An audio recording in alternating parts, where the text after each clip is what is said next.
Did the good brother Lord Jamar do the right thing by apologizing to Kamala Harris? I'm gonna let y'all come on in here. I'm gonna let y'all come on. Keep coming in here. Keep coming in here.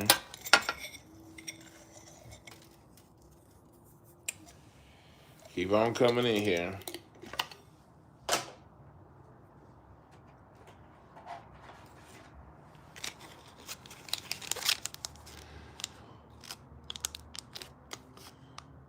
What's up, Famously Blacker? What's up, Brooke? Barry? Was Lord Jamar right for apologizing to Kamala Harris? Yeah, roll up. Roll up. What's up, y'all? Yeah, Isaiah, we're going to talk about that because I saw Hassan Campbell say some things earlier. It's funny. It's folks got me. Yeah, you got me watching the sun. But Hassan Campbell made, I talked about it a little earlier in my Q&A. But after my Q&A, I saw Hassan Campbell post some stuff. And so it made me, I don't know if what he's posted, it was his opinion. But Hassan Campbell basically talked about connecting it to that hip hop museum in New York. And we'll get into that. Oh shit. We'll get into that. But I have my opinions on it. I'm doing this today from my phone. One, so I can smoke. Two, I want to look at the chat and see what you guys are thinking about the whole situation. For those of you who don't know, let me update you. Lord Jamar was on the Art of Dialogue channel, and I love that channel. Great interviews on Art of Dialogue. He was on Art of Dialogue, and he was talking about Kamala Harris, and he said that, in other words, and basically he said that when he faced the initial backlash for calling her that. When he faced the initial backlash for calling her that, he said that I treat people the way they treat me, which I'm in agreement with. But he apologized, and in that apology, he said that how can I say this? In the apology, Lord Jamar said that he was wrong. He didn't like the way he came off. And then he said, he went too far as calling her the B word. What do y'all think? Eloquence is key. Say he just apologized for calling her the B word. No biggie. Okay.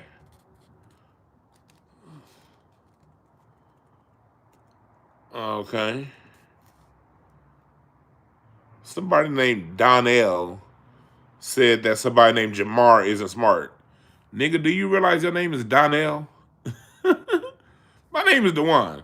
There's certain jokes I won't say about names. Some nigga named Donnell said a man named Jamar is as smart as anybody else named Jamar. Nigga, do you know your name? Do you have any level of self-awareness in the Darnell? Your name is Darnell. Darnell is the name of the kid that always got sent to the principal's office. Like, the name Darnell is synonymous with IEP and special education, nigga.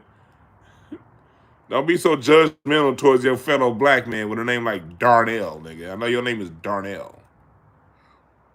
This nigga's name is Donnell, nigga, same shit. Every nigga I know named Donnell in the 80s had a Jerry curl.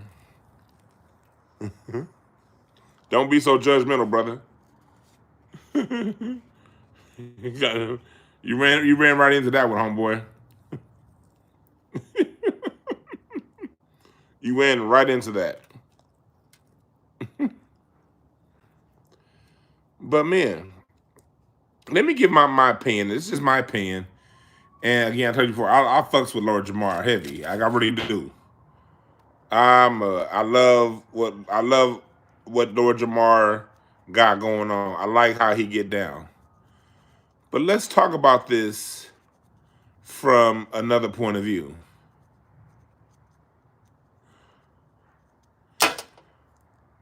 Overall, from if you're going to take what Hassan Campbell says, there's a move being made, about that hip hop museum in New York, and there's a bigger play, according to people like that, for him involved. Is that true? I don't know. I don't know anything about the play for the Africa Bambooty Museum in New York, and any Lord Jamar connection. I don't know.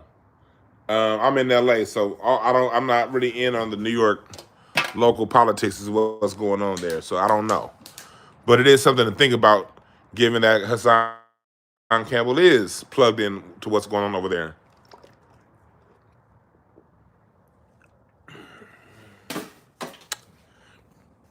DL said, if Lord Jamar sleep in bed with his wife, it's best if he apologize. A wife can make her husband do things.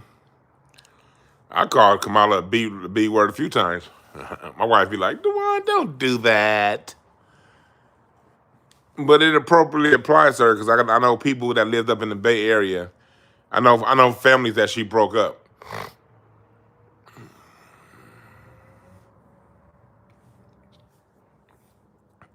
Coon Killer said, how do I feel about Taste of Soul? I saw Coon Killer at the Taste of Soul earlier. Taste of Soul was dope. I'm going to get into Lord Jamar, but yeah, I want some more people to come in here. What's up, Aries? He said Kamala's wife is a Kamala. He said Lord Jamar's wife is a Kamala supporter. I didn't know that. Thanks for that, DL. I didn't know that. But Taste of Soul was cool. If you don't know, I call it Nigga Fest. It was hundreds of thousands of black people out there.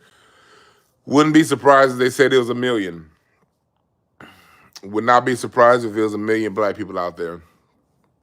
Because from Stockard to Rodeo Road, it was packed. I love Taste of Soul. It's in my neighborhood where I grew up. Said my brother used to live in the Leimert Park, but that stupid ass nigga sold his house, so I couldn't park in his fucking driveway this time. I had to actually get regular parking. Man, nigga, why'd you move? The whole time he lived right there. Damn. But it was dope, Taste of Soul. I see some Tony, and everything. It was dope. But back to Lord Jamar. Let me give you my point of view from a larger context. Bruce said, you didn't know how many people left in LA? Well, them niggas descend from all across LA. Mostly from Palmdale. Most of them niggas moved up to Palmdale in the Inland Empire. But yeah, I wouldn't be surprised if it was 1 million black people out there. And this is the 19th year in a row. And to this time, there's never been an issue. No fights, no nothing. Because we as black Americans get along well. You'll never get 1 million white people like that and it be a music festival and there not be a fight. They be having fights in Manhattan Beach at their little bullshit ass summertime festivals every goddamn every year, and you don't hear nothing.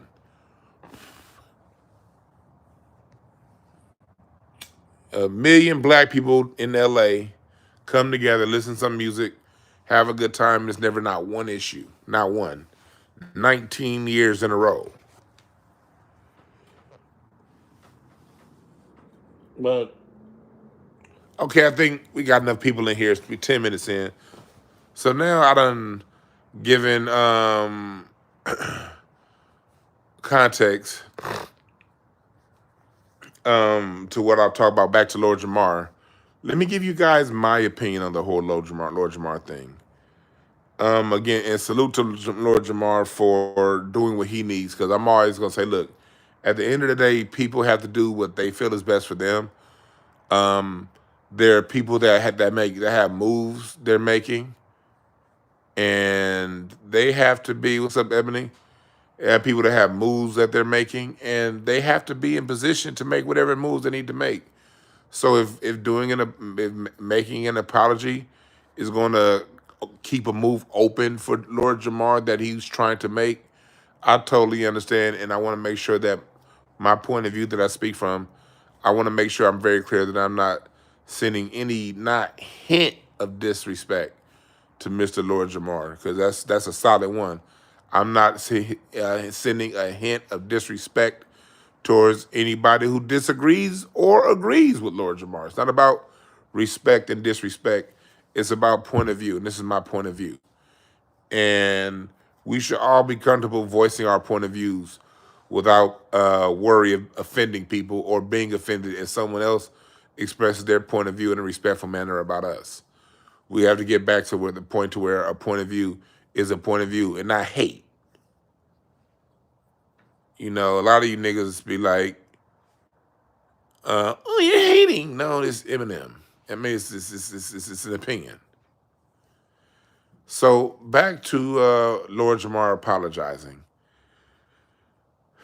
As black men, I'm tired of us always being the first to apologize. Just off top. Just off top. I'm tired of us apologizing. I mean, I think we're at a point to where we probably do need to swing completely in the opposite direction of where we've been the last post we shall overcome years. You know, I do believe we have to swing in 180 degrees the opposite way because the country, the world has gotten used to us acquiescing to their needs. The world has gotten far too comfortable with black men playing the game, so to speak.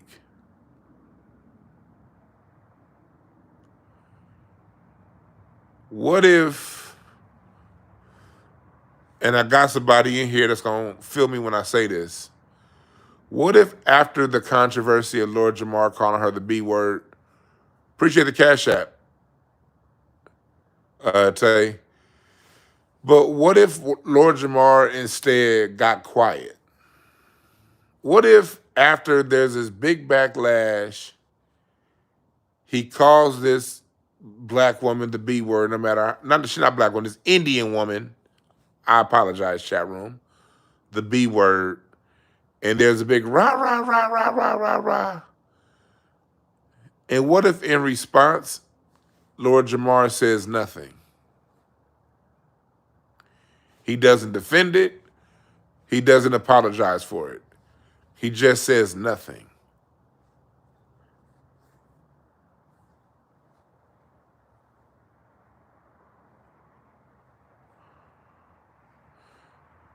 Yeah, Snoop apologized too, yep.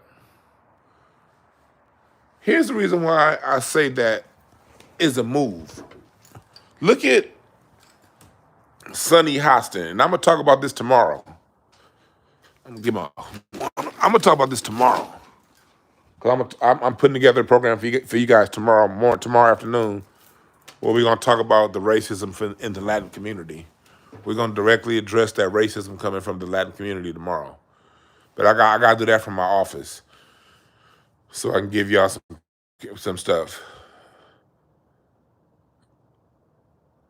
What if? Because when Sonny Hostin said we got to get these, I forgot the exact words. These crazy black men in line that are voting for Trump. Everybody gets to take shots at us and they don't apologize.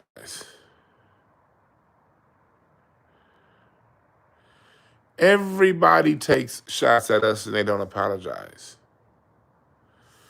I mean, as black men, we're gonna have to start getting to the point to where we're comfortable offending people.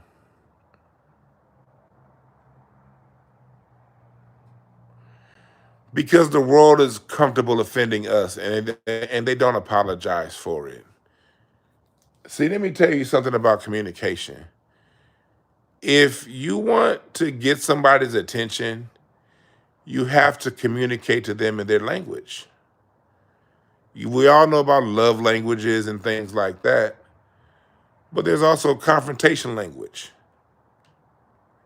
and corrective language. And one of the controversial issues of my day is black men are talked to like we're children. And we're treated like children. We're criminalized. And the minute we speak to that and truly express how we feel, we're demonized.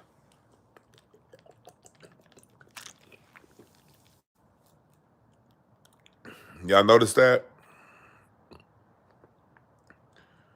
We are demonized.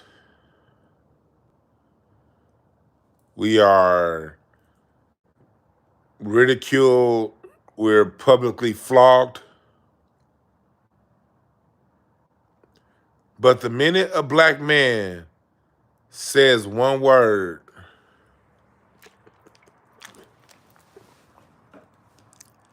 and that word is said directly to somebody who's targeted us, we become the problem.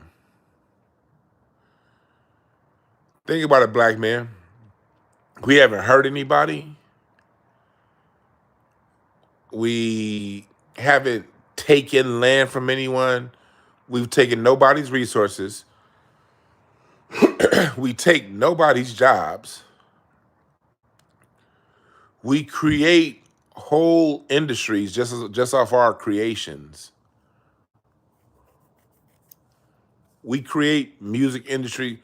Think about it. Think about how many jobs a hit. Just think of one hit song.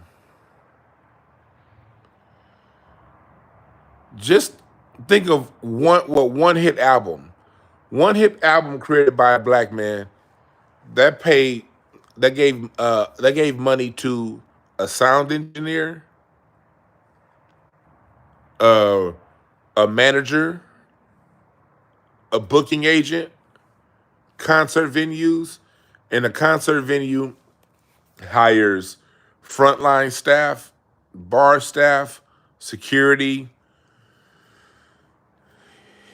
and it provides jobs to musicians for tours. It provides jobs for A&R. Just one song, one album. Let's go one album. It provides money for these record companies to then clip up and license. Just one creative job that comes from our minds and our spirit creates an economy, creates literally hundreds of jobs, thousands of jobs in every city you're going to perform that song. And we do this over and over and over again. And our music creates a pathway for other cultures who are not creative. Your Bruno Mars cultures, your Amy Winehouse culture, the cultures that they come from, the cultures that Elton John comes from, and the K-pop, all off of our creations. And nobody ever says thank you to us. Think about that for a second. No one has ever said thank you.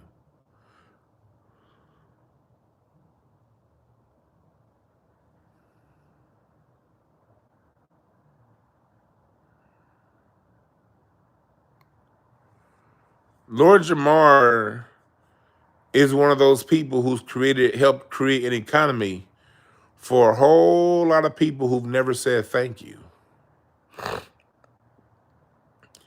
And the minute he goes a little overboard, and I can see why, again, he has his own personal reasons as to why he had to do that, and I can't judge.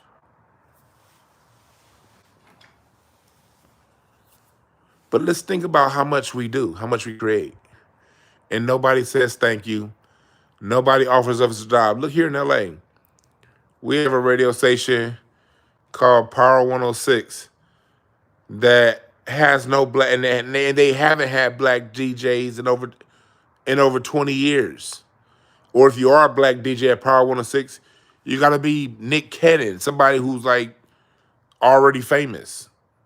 You know? I mean, Latinos get all the radio DJing jobs. They don't create none of the music. Yeah, Big Boy's last one, and Big Boy is a worldwide phenomenon. Like he's like one of the greatest DJs ever. You got to either be the greatest DJ of one of the greatest DJs of all time, but if you're Latino, you just get to be somebody walking down the street and apply for a job and become a DJ on one of the hottest radio stations in the city.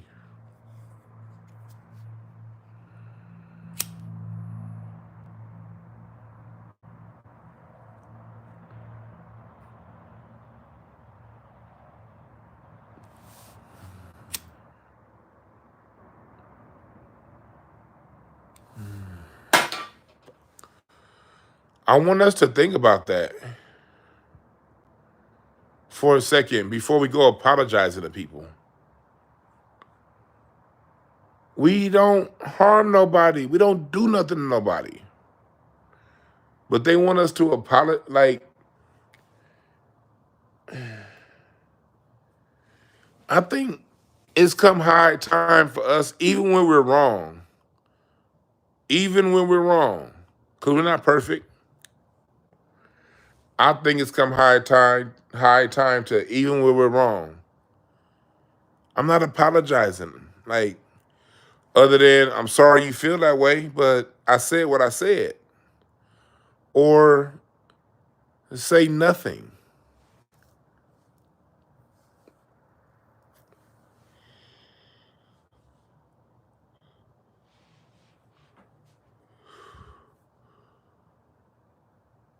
Eddie, baby, let me catch y'all up for people who are coming in here. For those of you coming in here, I'm gonna catch y'all up. On Art of Dialogue, Lord Jamar called Kamala Harris a bitch. And he's faced a lot of backlash for it. He called her a bitch, and he stood on it initially, and he said, well, I'll call you that if you treat me that way, which I thought was the perfect response. If you treat me as certain, I'm gonna look, words matter, like Nitty Fuller says. And the word bitch is a very, very, very appropriate word to someone that's acting like that. Now, I'm not going to call somebody that who's not being that, but the word and the context of the word exists for a particular style of person, for a particular type of person. And the way Kamala Harris has governed, I don't know her personally, but the way she's governed, she deserves it. And her being a woman doesn't stop her because she ruled like a man. Somebody said the C word is better than no. No, cunt is not a better. Cunt is a word white people use, and that shit has no flavor. Just like white people's jokes, no flavor. White people be thinking they really said something. You cunt. I be like, cunt. That's a white person word. Niggas don't use no word cunt. That shit ain't got no goddamn flavor. The word cunt is unseasoned chicken. The word cunt is cheese pizza with no tomato sauce. That's just bread and cheese. So that's a white people word. Yeah, the boys, I ain't never heard the word cunt until I saw a white person. Cunt. Fuck out of here. He said, white people like, you cunt. Matter of fact that white people use it so much tells you it has no flavor.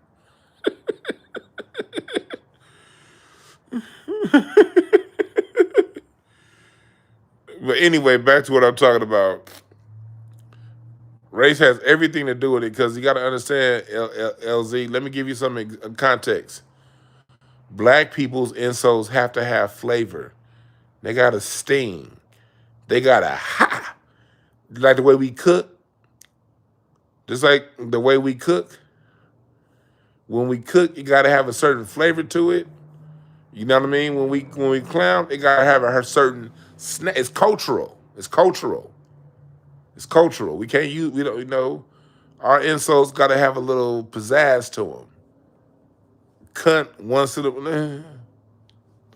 It doesn't cut. It doesn't cut through. It's like cut is like throwing water on somebody's face. Bitch is like slapping the shit out of them. See the difference? Cunt is just dousing you with water. Bitch is smack.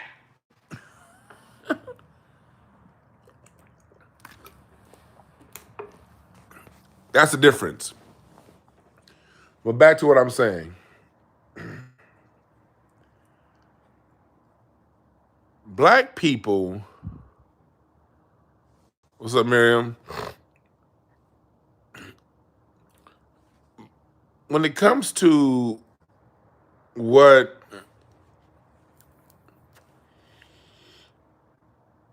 Kamala Harris has done and how she acts, her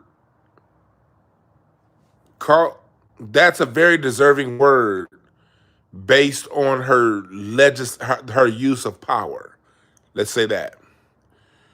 When we have black men who have talked about her laughing that Jamal Truelove didn't do anything, got wrongly convicted, and she laughed at his conviction. That's a bitch. That's a bitch.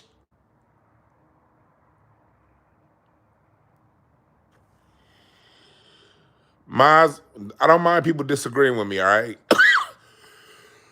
Excuse me. I don't mind if people disagree with me. As long as they're not only timeout trolls. If they just disagree with me, that's fine. Everybody doesn't have to agree with me. Yeah, I didn't see who the time. I'm just letting my miles. I didn't see who y'all timed out. I'm just letting y'all know. People, I'm totally fine with people disagreeing with me. What's up, Netta J? Said thanks for the lesson in culture. Yeah, NZ. Yeah, it's no disrespect to other groups. It's just that culturally we have a different little rhythm now how we get down. No disrespect to other groups. And that's nothing. We have to be okay with being 100% in our black people. We have to start walking in our full humanity. And you know, it's okay for us to stand up for who we are. Oh, it's bad jokes? Okay, got you, Markeith. If it's bad jokes, then yeah. Okay, if it's pair party, okay, I didn't see the bad jokes. And laughing at his own jokes, yeah. If it's bad, that's the rule. If y'all crack bad jokes, you got to get timed out for a while. And the timeout is to give you time to think of something funny. Okay? But if you don't think of nothing funny, don't type it. What's up, P. Rothstein? So, as black men,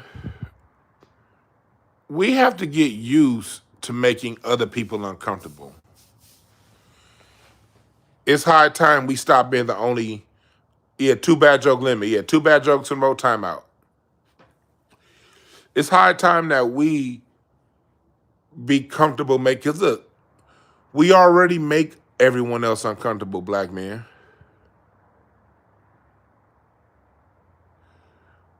We already make everybody else uncomfortable. And on top of that, calling her bitches and bad. You know, we call Donald Trump far worse. I call John McCain. Oh, think about that's the thing. I don't want us to if Kamala gets elected. I'm not about to sit here and say, oh, because she's an Indian woman, we got to treat her nicely. No, if she gets elected, I'm going to treat her as badly as I treated George Bush too. The shit we said about Bush too, that fucking idiot. And that motherfucker's mama was still alive when we was talking about him, his mommy and his daddy. Bush mama and daddy was still alive. We called that motherfucker anything short of a child of God. What make this broad any different? Part of sitting in that seat is taking ridicule. And you being an Indian woman don't stop you from getting that ridicule. Yeah, both Bushes were crazy, but Bush too, that motherfucker was a straight up dunce. That was a dumb motherfucker. Appreciate that, Jesse Alberto. That Bush too was a dumb motherfucker. And he got it too. People like Bill Maher, his career was built off of Bush too. Bill Maher was a know nothing hack comic that got chance after chance and failed time after time after time again.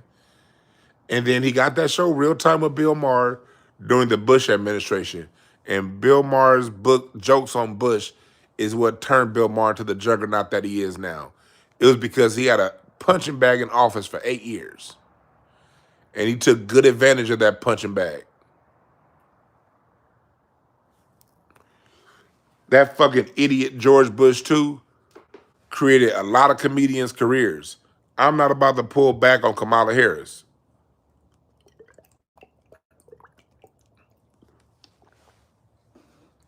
I know Bill Maher was in DC Cab. Bill Maher was in a lot of stuff in the 80s and he sucked.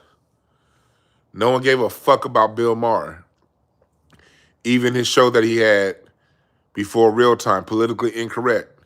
Nobody gave a they did the white folk. Bill Maher is one of them white boys that kept getting a chance over and over and over again.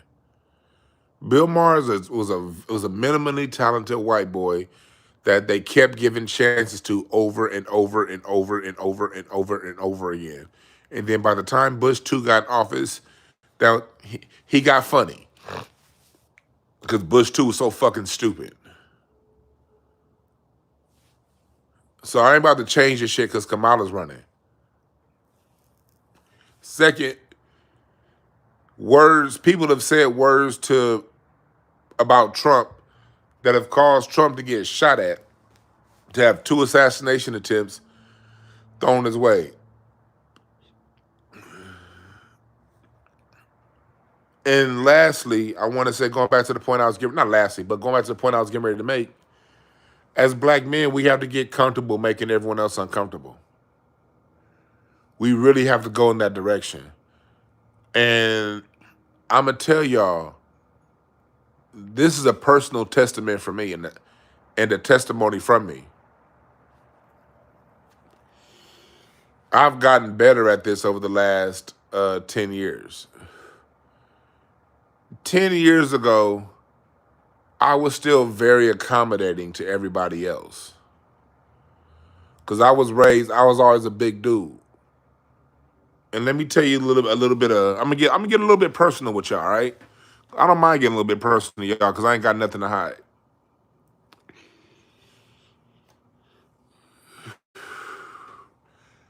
I was raised with a very, very, very dope mom and dad. But I was the youngest, and by the time I got to the 6th grade, the tallest in the house. 7th grade, 6th, 7th grade. About early 7th grade. By the 7th grade, I was taller and bigger than my dad and my mom and my big brother and my sister. By 7th grade, I was the biggest person in the house. And I was always big my whole life. I've never been a little nigga. But I was raised by parents that would always tell me, hey, Dewan, my dad would always tell me, hey, you can't react certain ways, man. You a big nigga. These niggas will shoot you. You can't You gotta, chill. And he was right too. And my pops was right. He was like, they shoot big niggas like you. People don't fight niggas like you. Are you big and athletic? Because I was big, and by the time I was in ninth grade, I was damn near 6 feet tall, and I'm very, very light footed. As big as I am, I'm extremely light footed, very athletic. Even as a fat dude, I'm still very athletic. Back when I hooped, I used to dunk. I hated landing, so I never dunked, but I could if I needed to. At 330 pounds, I could dunk a basketball 6'2" when I was in my mid-20s. It's just landing was a bitch. Woo! Woo! The knees when you land. Woo! But being that way, I was raised to be docile, you know? And that's the way black parents have to raise black boys in this world that we live in. They gotta raise us docile if we plan on getting through this land. Hey, somebody give Vicini Fashion a timeout. You don't tell me how the fuck to move. You sit down and listen or get the fuck out of here, nigga. So back to what I was saying. Thank you, Markeith. Thank you. Oh yeah, all three of y'all got them. Shit. So me, like a lot of black men, were raised to be, docile and don't be quick to react. My mom, being very accommodating. You know, so that moves into other areas of your life. And so all through my teens, through my 20s, now on one hand, my dad was also a black belt in karate. So my dad also taught me how to lay hands if necessary. My dad learned karate. My dad went to karate school with true story. My dad learned karate from Chuck Norris in like 1970, 71. My dad and my uncles went to Chuck Norris's karate school before he became a movie star back in the early 70s. So my dad learned karate under Chuck Norris before Chuck Norris became a TV star. And it's funny, my dad has red hair just like Chuck Norris. They both called him Red. So I had to I learned how to be docile as a kid. And I was docile through my 20s. And docile in my 20s, I started to see, okay, maybe this docile thing doesn't work. Because as nice as I was, as accommodating as I was, as passive as I was, I still got pulled over when I had my F-150 twice a month. I still got pulled over at least twice a month, 3 times a month. When I would walk into restaurants and walk in places, I would see people's fear, like white folks looking like, ah. Like my wife, when we were dating back in my 20s, in our 20s, even she said it. She was like, she will see the world when she's by herself or with her family or when she was with her previous boyfriend before me. And then she saw the world when she was with me. And when she was with me, she would always be like, damn, these people be giving you a crazy energy. And if anyone who's ever, Miriam, people in this chat room, there's people in this room who've met me. What's up, B Brown? If you've ever met me, I'm an extremely nice person. I'm no different than I am right here. I'm chill. But I noticed no matter how nice, no matter how accommodating, no matter how apologetic, people still looked at me the same way. People would see me as a threat.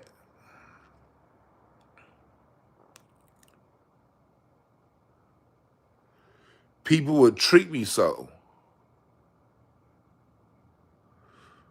I was telling somebody the other day, my mom, first week of school, my mom had to go to all of my teachers. My mom figured it out by the third grade, by the fourth grade. From the third, fourth grade on, my mom went to all of my teachers first week of school to tell my teachers, DeJuan's not in the game. DeJuan he just wants to come to class, do his work. If DeJuan has asthma, I had asthma back then. If DeJuan has asthma, if he's sick, he might be out for a week, give us the homework. My mom had to give my teachers the speech every fucking school year. Because if they didn't, I got grouped with the gang members and I got neglected. I would raise my hand, they wouldn't answer it. I would sneeze, I get sent to the fucking principal's office. So my mom had to raise me to be meek to keep me alive. Why am I saying this? There are a lot of other black men out there in my voice, within the sound of my voice, that you've had similar experiences. You had a mom, you had parents in your life that raised you to be meek because that's the way to raise a young black boy if that black boy is going to navigate through the system without getting caught up in the system. You fight, you get an IEP, you know what I mean? They put your ass in some special ed school. If it gets fight again, you go to jail. I had one kid I used to work with. He was in the 5th grade. He beat up his bully, and they put him in a fucking special ed school. And I got to the kid at the 8th grade, and he was supposed to be in that school for the rest of the year, then go back into general education. They left his ass in there. And I came and got him out. He graduated there in 8th grade and put him back in regular school in the 9th grade. But that boy got locked away for 3 fucking years between the ages of 10 and 13, the most crucial times to the mind, into a special ed school. That's what the fuck they do to black boys. That's how this world treats us, and nobody has ever apologized.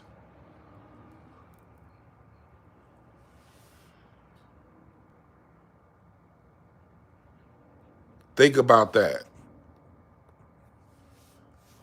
Think about that. So when a Lord Jamar goes a little bit off the rails, and I saw when he did it, I was like, oh yeah, he probably gonna face some backlash for that. But it felt good as a black man to see him go there anyway. Because nobody gives a fuck about our feelings, so maybe I gotta hurt somebody that you like so you can feel it.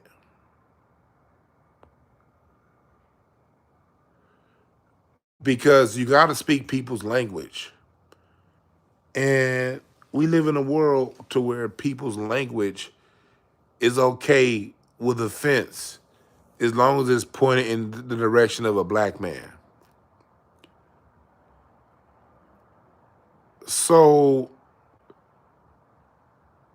since everybody's so comfortable with us being uncomfortable, maybe the only way to show them how it feels and get them to back off is to make them uncomfortable.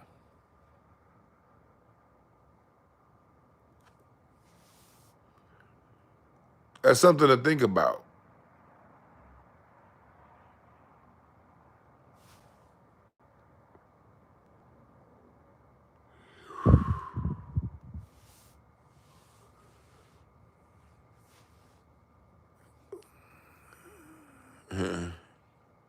That is something to think about. What if Lord Jamar just went silent and said nothing and didn't acknowledge it again?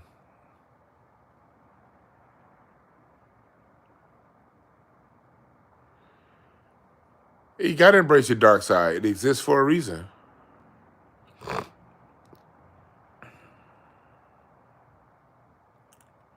Your shadow side.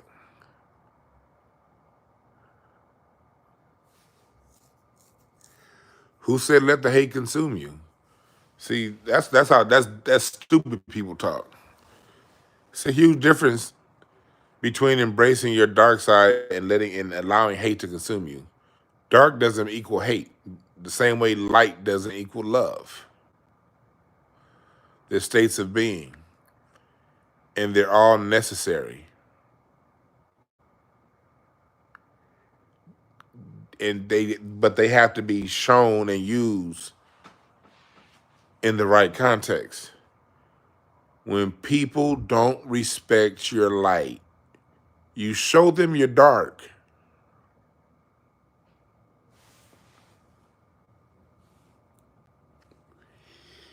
And sometimes your dark side just don't give a fuck. I know my dark side. I'm a king of clubs. My shadow card is Ace of Clubs. Ace of Clubs is selfish as fuck and will do anything it can do, and it don't give a fuck how you feel. If it feels what it's doing is right. That's my shadow card. If I feel what I'm doing is right, I don't have space to give a fuck about what you feel about it.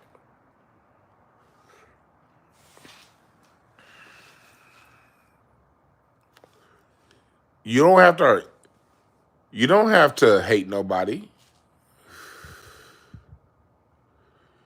You don't have to hold on to anger. Why would I hold on to anger?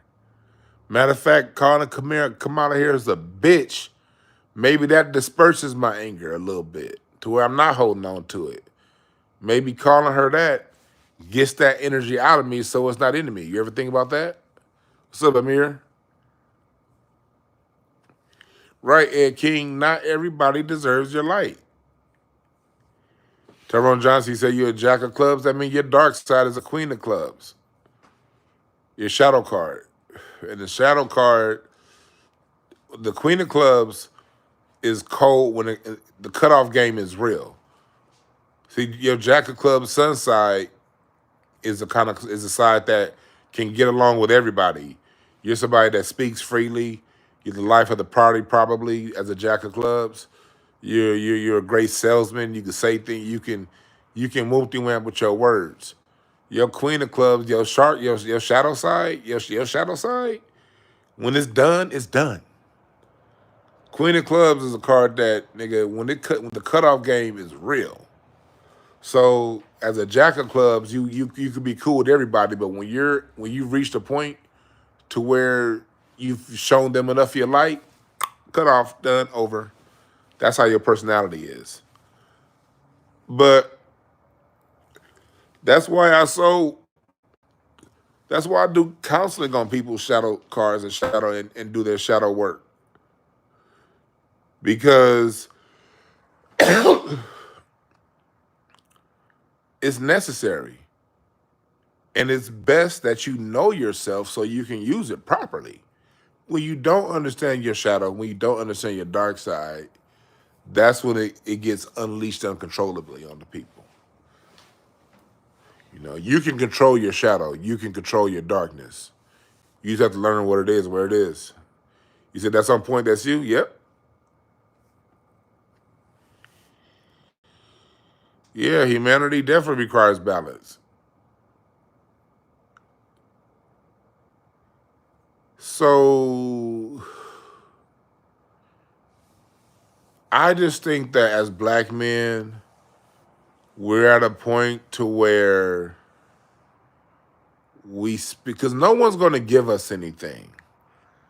No one's ever going to come and say, "Hey, black men, you can now speak freely." That'll never happen. Give y'all the people's eyebrow, like The Rock. That'll never happen. No one's ever going to give us the right to do anything. You have to assume it. You got to take it. That's part of being masculine. It's part of your masculinity. You got to take what you want. And if you want freedom of speech, you got to take it. You can't say freedom. I'm this. I'm not. I'm that. Then the minute somebody say apologize, okay, you're never going to get freedom of speech doing that.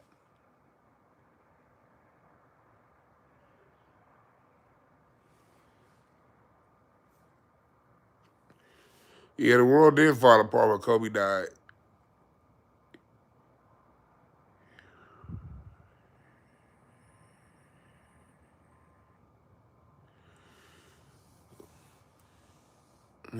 Hey, Jab Bad, you need to learn your fucking history. Somebody said I hate the light and dark terminology. Is white supremacist ideology.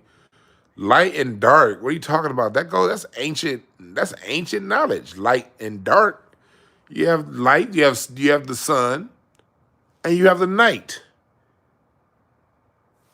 Like indigenous societies from around the planet talk about light and dark. Indigenous American stuff, indigenous African, indigenous Olmecan. Every culture has stories of light and dark.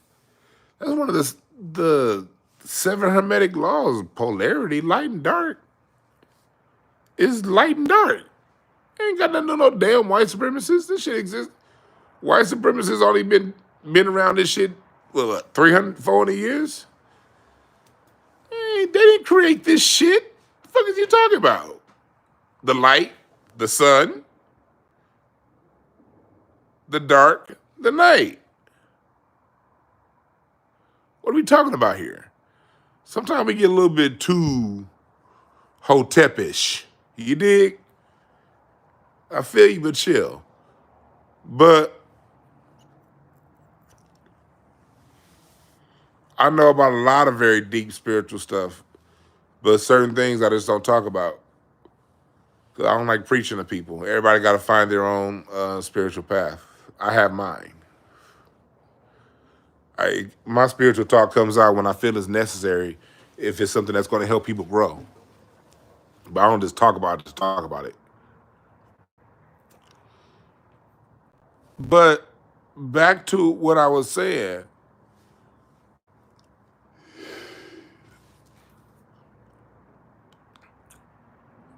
Back to what I was saying. We have to get to a point to where we don't give a fuck. And the reason we have to get to that point, black men, is because nobody gives a fuck about us. No one's going to give us freedom of speech. No one's going to give us that. We got to take it.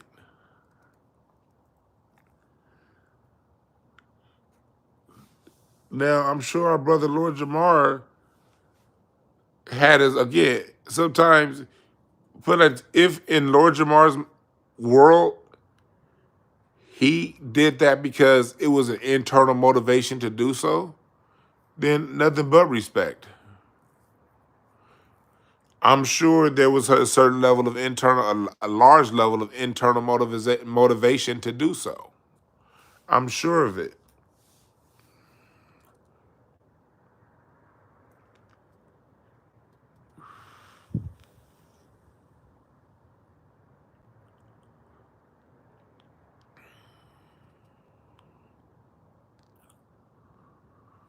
Like,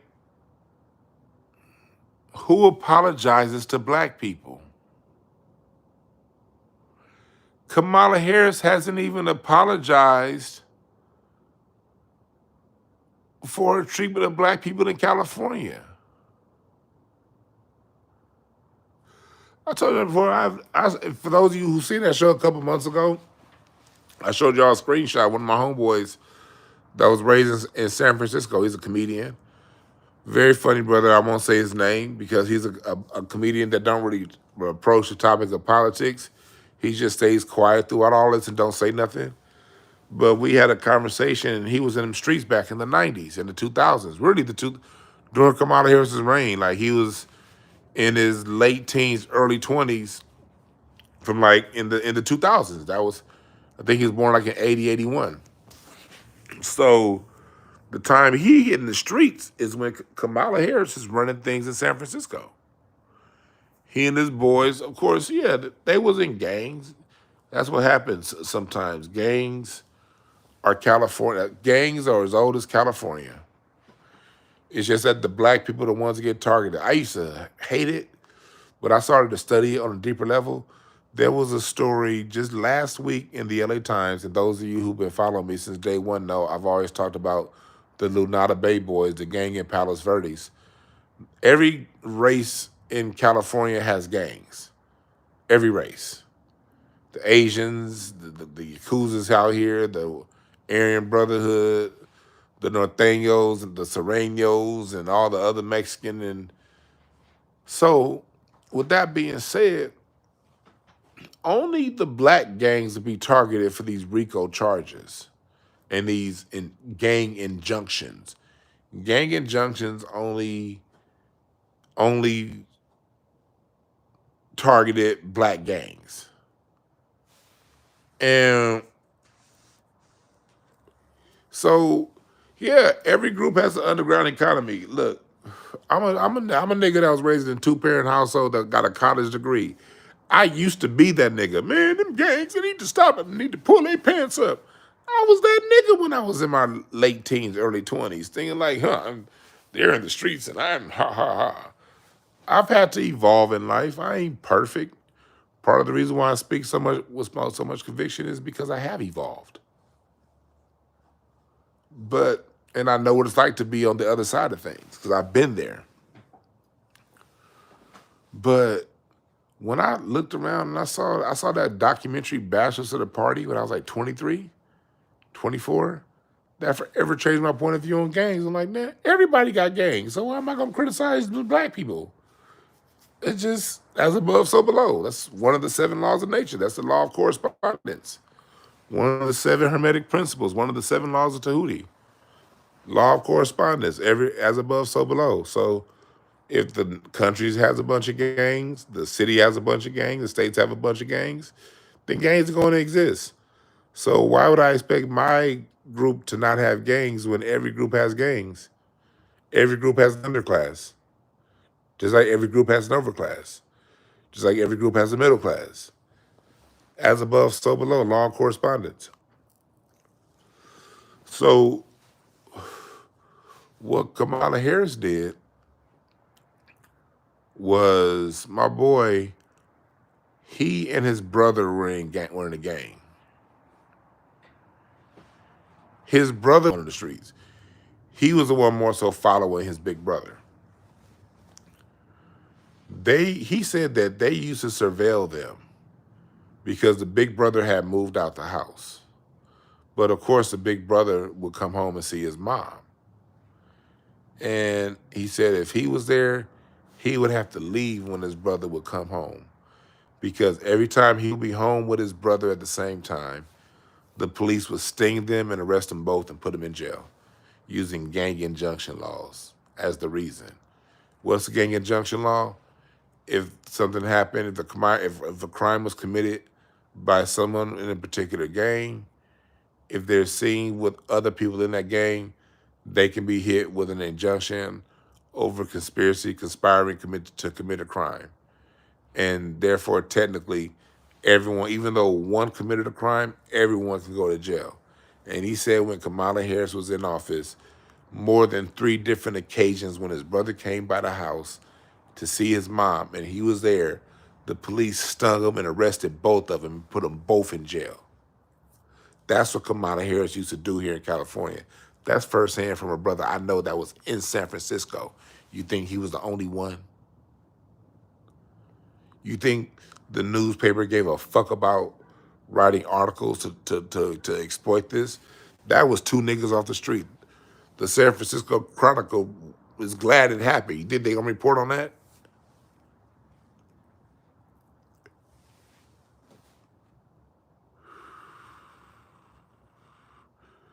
Party 3 Strikes law was just a small fraction of it, to tell you the truth, brother or sister. I don't know if you're a brother or a sister.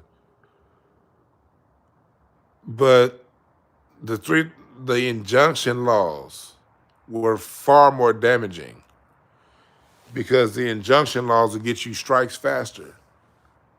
The injunction laws is one person commit a crime, all you niggas go down. My cousin who just got out last year, he was put in for 20 years.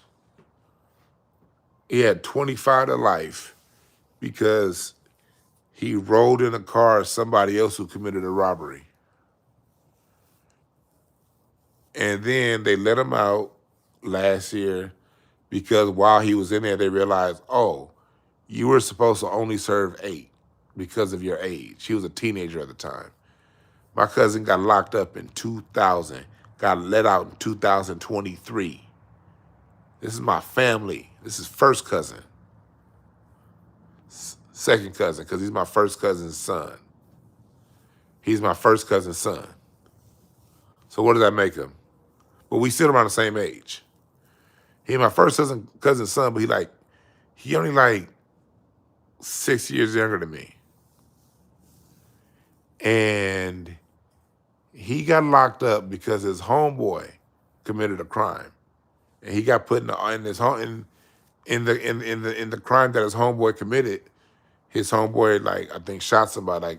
His homeboy robbed a store and shot the clerk. Didn't kill him, but shot him. But he was in the car when it happened. He wasn't even the driver. He was in the passenger seat when it happened. And the dude went in and did that. He wasn't even in there when the shit would happen. But since he was in the car with him, 20 years. And then last year in 2023, they said, oops, you were only 16 when that happened. You should have only gotten 8. And they released him the next week. Well, when we saw him at my cousin's funeral, we was like, when you get out? We thought you was. He was like, yeah, they said that I should have been released, only served. This is California. Y'all don't know, man, y'all don't know how it is out here out in the West. Then that's another reason why we have gangs out here as black people, because it's just LA, and it's just the Bay and LA. And it's no more black people to Texas. Do y'all ever think about y'all niggas down south and in the East Coast? Y'all ever think about that? The reason why blacks on the West are so y'all saw They Not Like Us when Kendrick, that was a moment for the West. Did y'all see how fast the West came together? That's because it's the Bay in LA. And then no more black people till you get to East Texas. We isolated out here.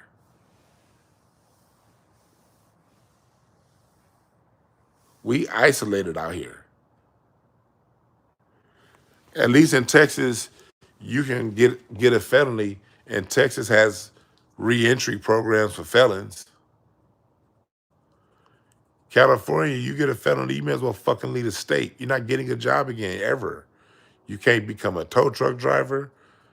AAA made it to where tow truck driver, because that used to be one of the last things felons can get. But in order for you to keep your AAA rating, AAA license as a tow truck company, you can't have any felons hired.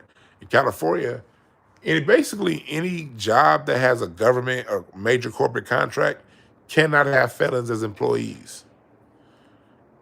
I know you can re-enter in Texas. My other cousin that lives in Dallas, he went to prison for murder. And he got out, and he's doing well in Texas through re-entry programs. California, once you get a felony, any job, let me tell y'all, any job that has a government contract connected to it, you can't have no felons working for you.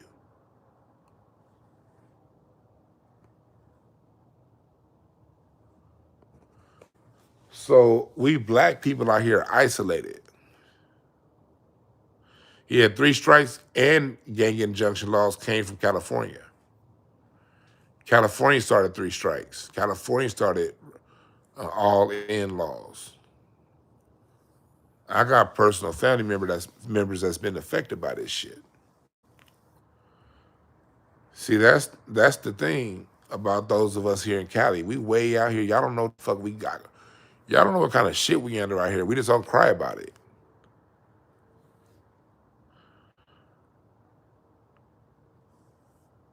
Y'all don't know what the fuck we under out here. And Kamala Harris is part of that system. A major enforcer on that system. And so we trying to tell y'all something about her. So when Lord Jamar calls her a bitch, I understand.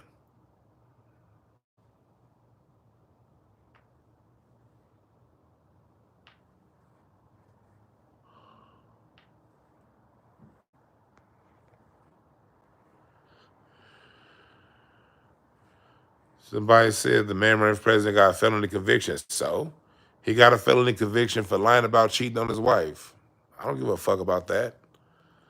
The bitch running for president gave out felony convictions to people who didn't deserve it. I care more about that.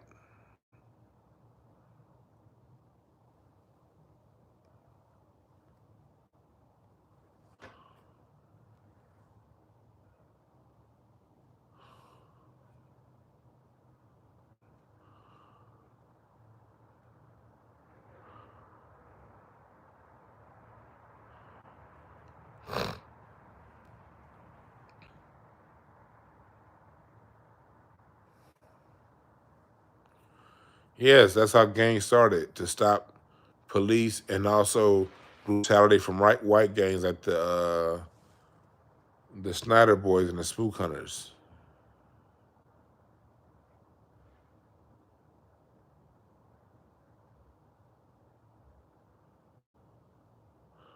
So that's what we're under as a people. So people being offended that Kamala was called a bitch, y'all gonna have to take that.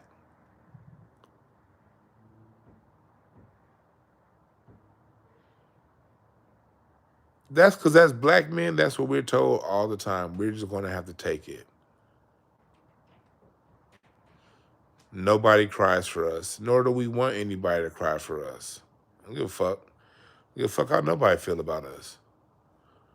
But it's high time we all start feeling that way, or at least a critical mass of us. What's up, G Mars?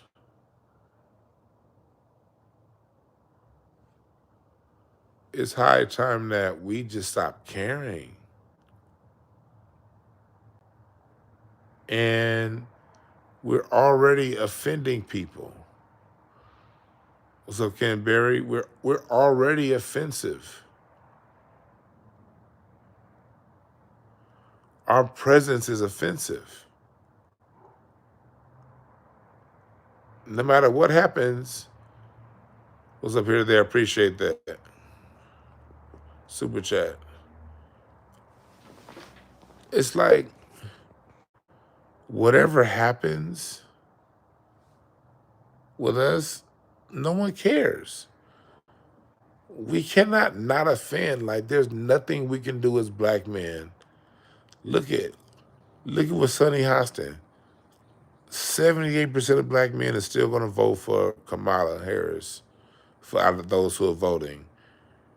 And for the 22.5%, 22.2% who ain't, or does it 22%? 22% who ain't, we're crazy black men. You see how that works? People just take shots at us all day. Stephen A. Smith get paid hundreds of millions of dollars to shit on us all day.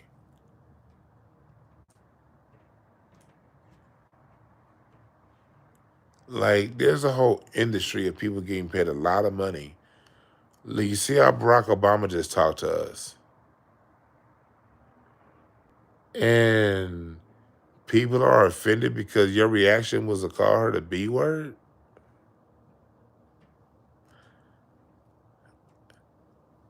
Man, society is so goddamn weak, but we got to be the ones that take it all the time. And everyone else gets an apology.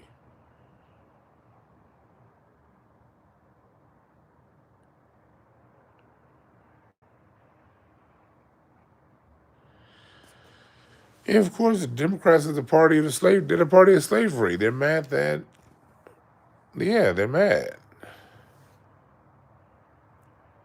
They're mad that we're not trying to be their slaves anymore.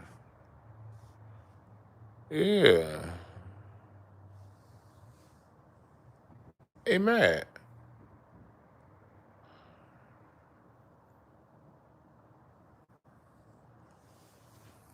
What's up, Hula Gang? Yeah, they mad. And that's fine. Let them be mad. Like, they're mad. What are they going to do that they haven't already done? There's nothing these people can do that they haven't already done.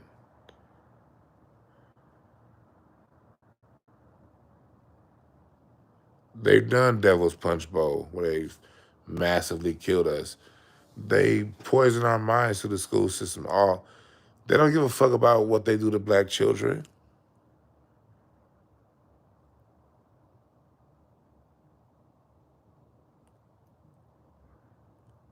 They don't care if they put us in IEPs at a fucking 7 years old and put us on goddamn mental health medicine just because we shaking our knees, putting us on ADHD pills just because we can't sit still in a boring ass class where the teacher ain't talking about shit, put us on drugs.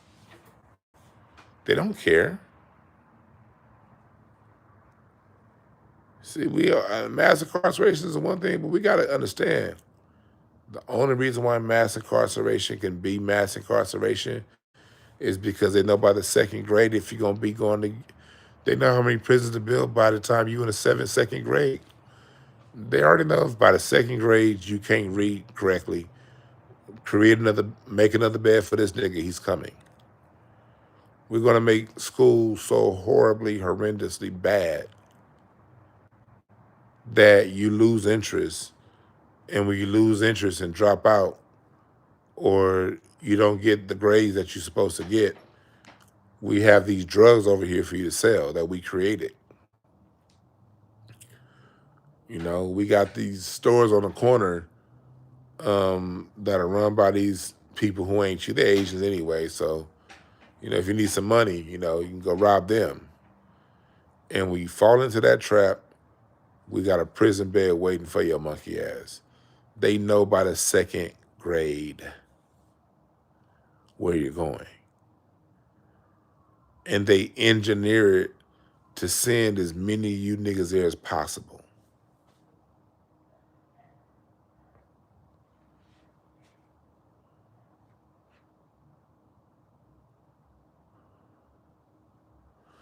They know. You got black people gotta stop playing dumb.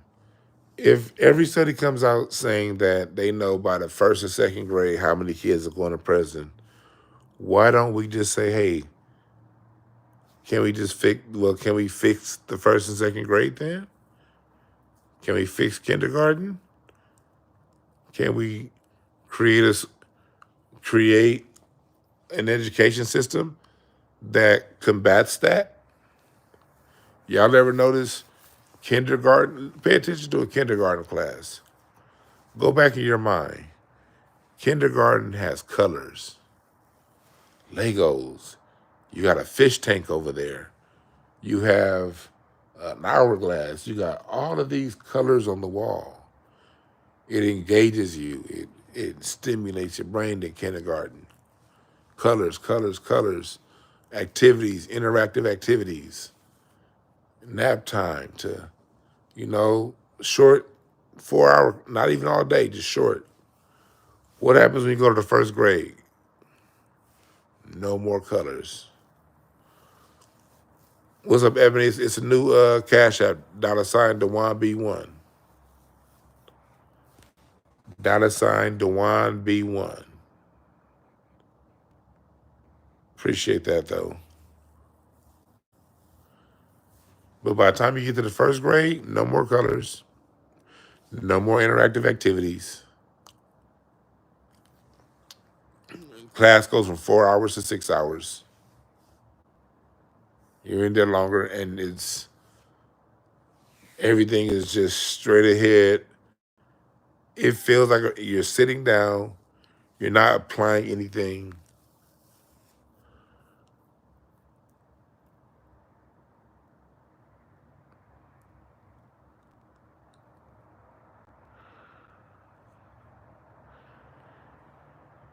Yeah, there's all kind of AKs around, AK-47s around in the 90s and the 80s.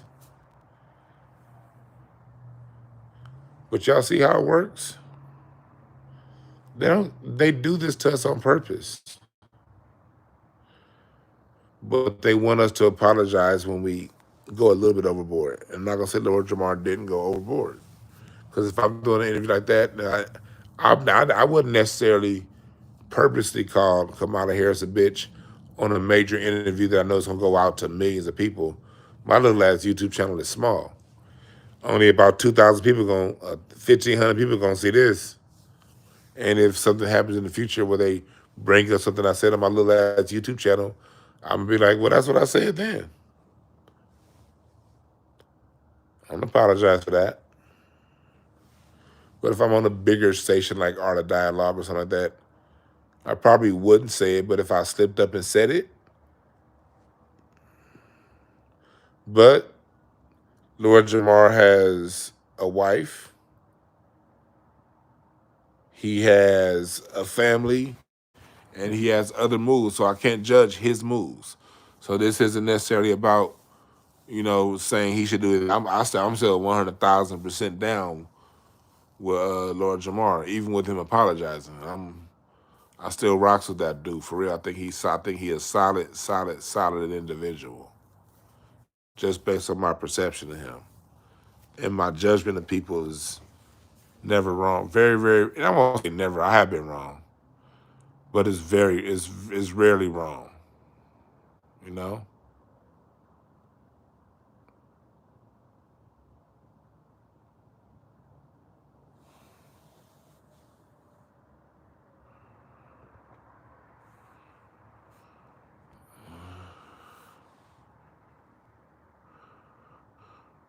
Yeah. What's up, Chris?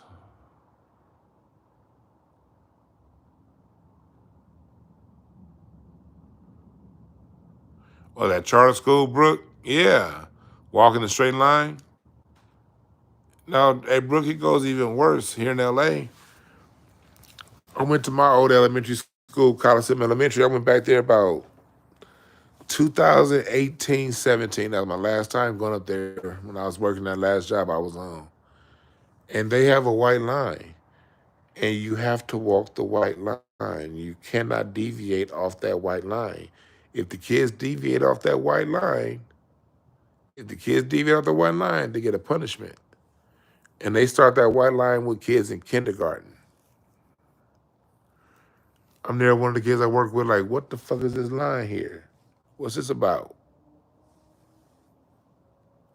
I had to sit down and talk to the principal about that. Like, what are we doing to these kids? Like, we more concerned with these babies walking a white line than properly educating. What's going on here?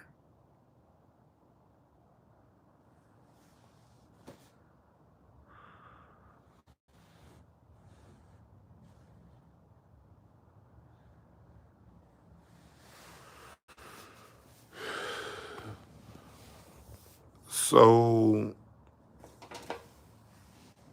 that's what I'm gonna say about that. I'm gonna get about here. But tomorrow we're gonna talk about racism coming from the Latin community. I came across some things with that Sunny Hostin. She's the half black, half Latin. Some of the stuff going on with a lot of these people of color, the brown side, and we're gonna do some talking about how the brown side be getting in the rate the anti-blackness coming from the brown side of things. So I'm gonna have to holler at y'all. What's up, Aries? Yeah, Lord Jamar speak from the heart, Montreal. Yeah, that's why that's why I respect. I still throw a lot of respect that brother's way. But I just gave black men something to think about tonight. What if when they want an apology from us, what if we just got quiet instead? We don't necessarily have to defend what we said. We don't have to apologize for what we said. What if we just shut up and moved on?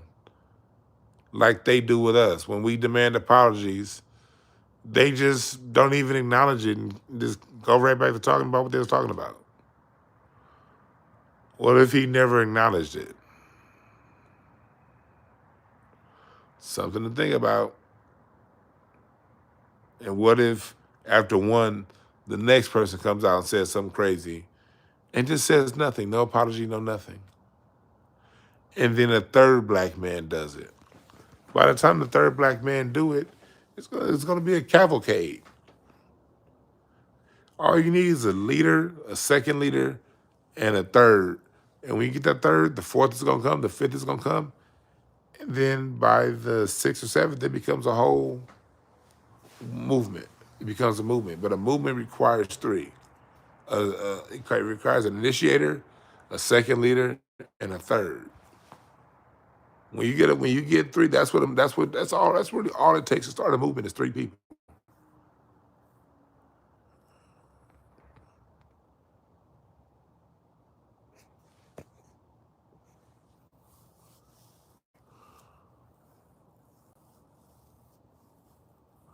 Amir, shut up. Amir, that was funny.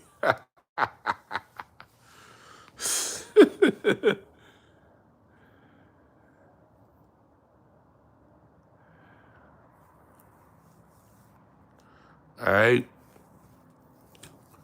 I'm about to put these on and listen to some music. I got some Earth and Fire to listen to. All right. Appreciate y'all. I'll holler at y'all tomorrow.